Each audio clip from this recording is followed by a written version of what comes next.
dream I know, deep up my feelings for you. Watch. Hello reality viewers, welcome back again to Reality Latest Gist, the home of news and politics.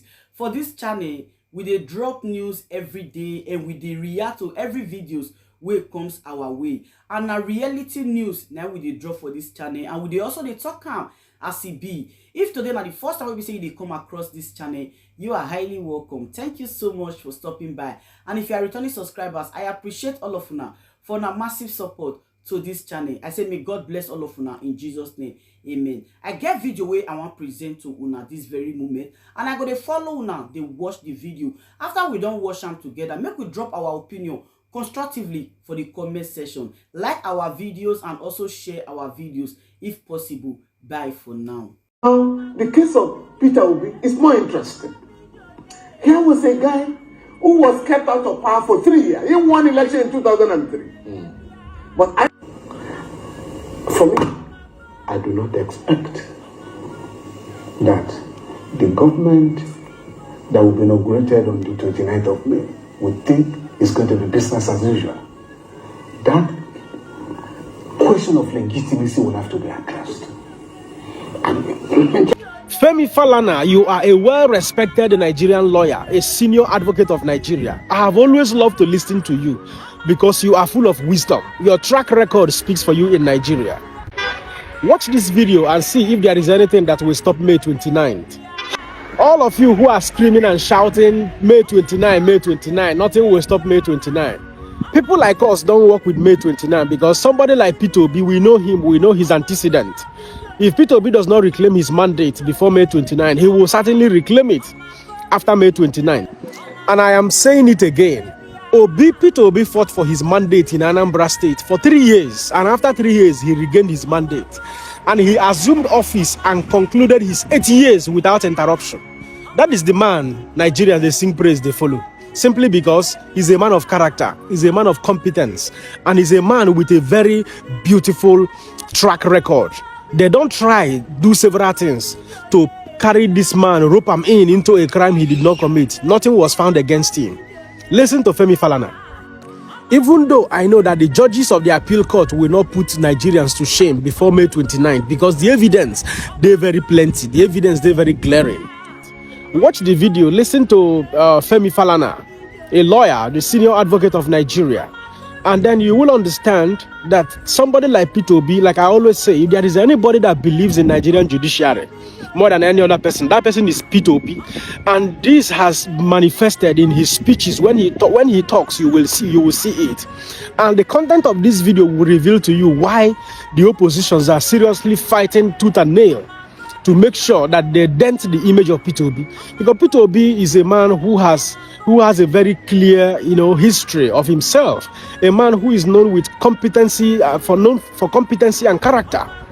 And senior advocate of Nigeria. What a pleasure and an honor to have you here, as always. Thank you very much, sir. I thought I was listening to a pastor. You mean what we're talking about, lamentation? Yeah. Well, it's only as it relates to the canon. Old Testament. Yeah. But Nigeria's big elections, the official results obviously came in some time ago in favor of Bola Tinubu and the APC, but now it's mired in legal challenges and lamentations of almost biblical proportions, yet the inauguration is going ahead because that's the law.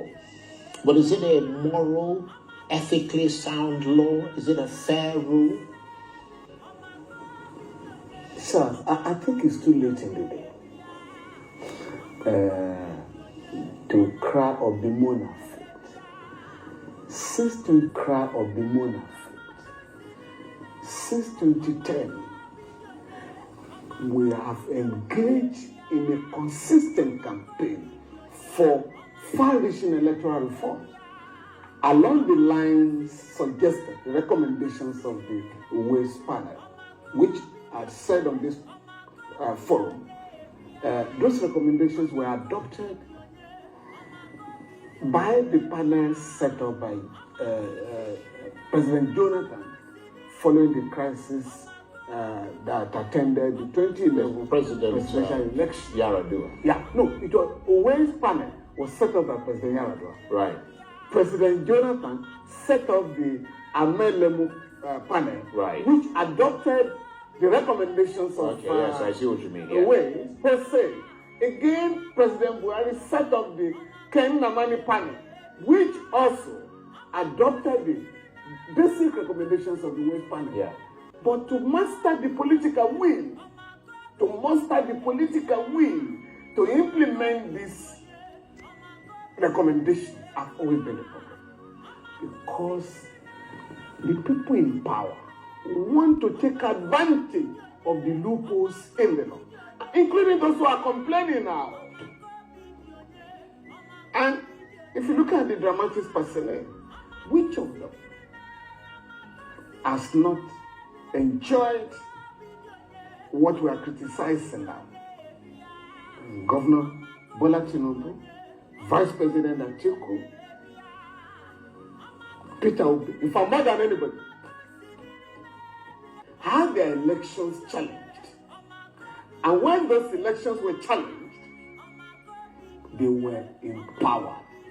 President Obasanjo and Vice President Atiku in 2003 and 2007, when they were challenged by candidates General Muhammadu Buhari, they were in power.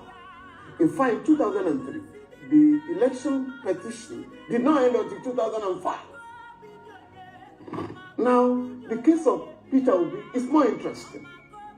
Here was a guy who was kept out of power for 3 years. He won election in 2003. But INEC declared that Dr. Christie was the winner of the election. So, the petition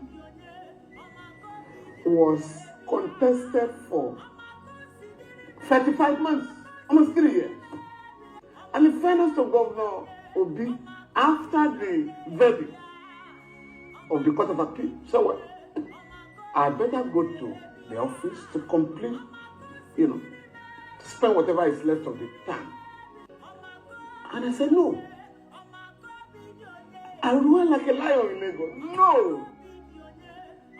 Your opponent had no term of office because his election had been annulled.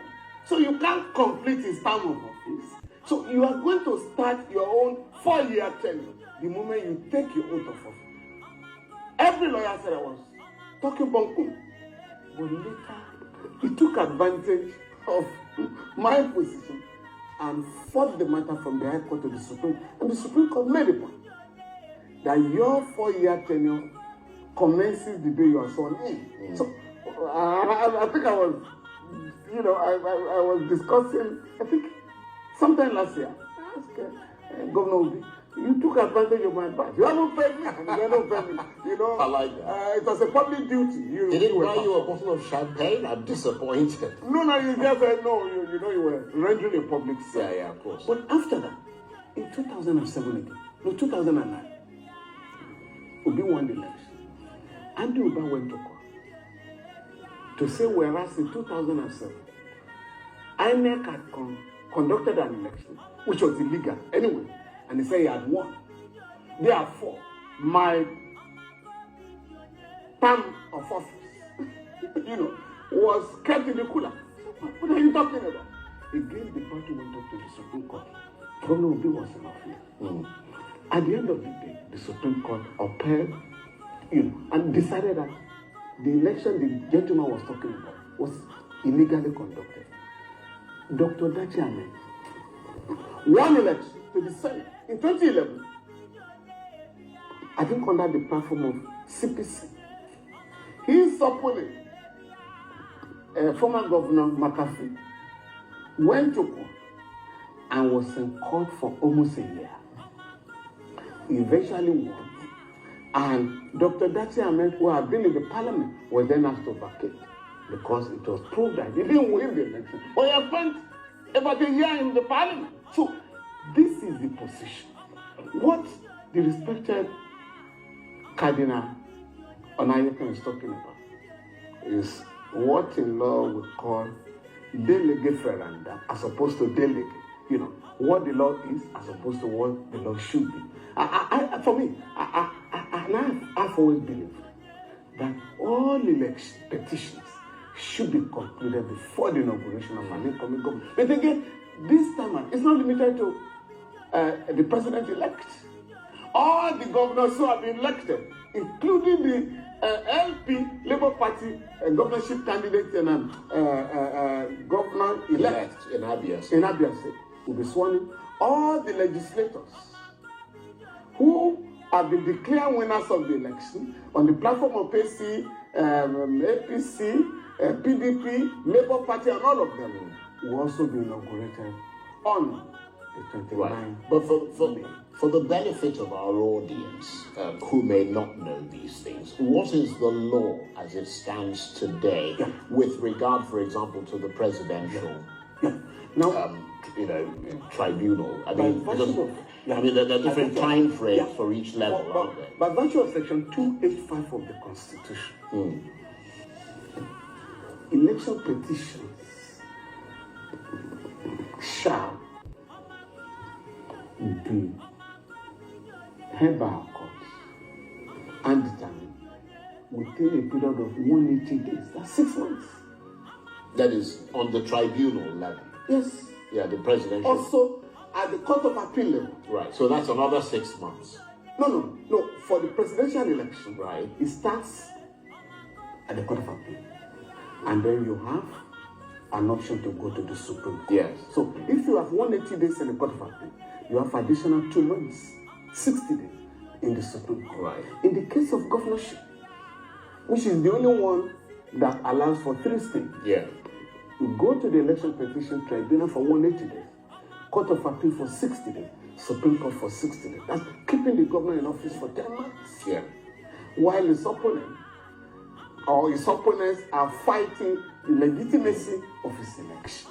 So this is the position. In fact, there's a provision of the Electoral Act, I think Section 120, which provides that even in the tribunal or the Court of Appeal this time around, since the man who has been declared the winner of the election has not been properly elected, he has 21 days to appeal. Again, and he still remains in office, right? Once the appeal is filed within 21 days. Right. So that is the law now. But for me, these provisions were made when nobody thought we were going to have electronic voting. Like in other African countries, and this is very sad for us, in 2017, the Supreme Court of Kenya decided the presidential election petition, within 14 days. And I drew the attention of Nigeria to that development. I wrote a piece, which was widely circulated in the media, entitled Electoral Justice in Kenya and Nigeria. And I drew the attention of my colleagues particularly to the need for us to ask for an amendment of the Constitution. Because in other African countries, even Ghana here, the challenge of the presidential election is only taken at the Supreme Court. In Kenya, it's the same thing. You don't begin at the Court of Appeal. 2. Yes, so it goes straight to the Supreme Court. Yeah. In most other African countries, you have constitutional courts. These petitions go to the constitutional court, which these courts have 14 days to conclude the election petitions. At the time, the Constitution provided for 6 months. Nobody thought we're going to have the use of Gbas machine or transmission of election results to the central server of INEC. So if we make the system to work, right, for me, all you need will be the reports of the Gbas machine that has captured accreditation and the results that have been uploaded to the IRS. But if you have those 2 reports, you're pretty much sorted. You can even have the petition decided in 14 days. Yeah, but what I don't understand